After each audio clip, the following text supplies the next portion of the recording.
বুঝি না মানুষ সহ্য করে কেমনে। এই আপনি পরবর্তী প্রশ্ন করেন।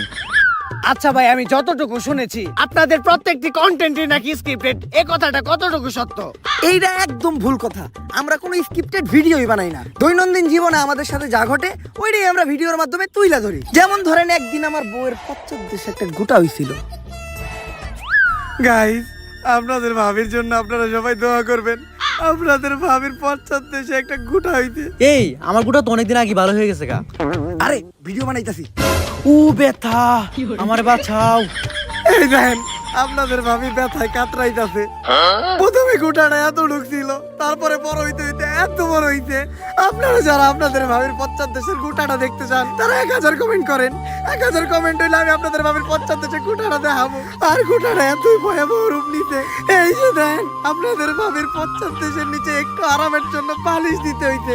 ও ঠিক মতো বইতে পারে না, ঠিক মতো পশ্চাৎদেশটা কোনো জায়গায় রেখে শুইতেও পারে না। তাই এখন আমরা হাসপাতালে যাবো আপনাদের ভাবির মাথার সিটি স্ক্যান করাইতে। চলেন। ডাক্তার সাহেব, রিপোর্ট ঠিক আছে তো? আমার বউয়ের বড় কোনো সমস্যা হয় নাই তো? আরে না, তেমন কিছু হয় না। দেখবেন ডাক্তার কি কইলো? ওই গোটাটা ভাইটা ওই জায়গায় ইনফেকশন ছড়াইতে, আর ওই ইনফেকশন থেকে আমার বউয়ের ক্যান্সার হইতে। এখন আমি কি নিয়ে বাঁচবো? আরে কি এর ক্যান্সার? ছোট্ট একটা গোটা হইছিল, মলম লাগিয়ে দিছি, সেরে গেছে গা। আরে ভিডিওতে মারাত্মক কিছু কইতে হইব। মারাত্মক কিছু না কইলে ভিডিওতে ভিউ হইব না। আর ভিডিওতে ভিউ না হইলে আপনার ফিস দিমু কেমনে? আপনার ফিসের টিয়াটা তো অন্তত এই ভিডিও থেকে উঠাইতে হইব। আচ্ছা ডাক্তার, আমার বউয়ের কি কোনো মৃত্যু ঝুঁকি আছে? আরে না। দেখছেন আপনারা ডাক্তার কি কইলো? আমার বউ নাকি এই ক্যান্সারে মাত্র 2 দিনের ভিতরে মইরা যাইব।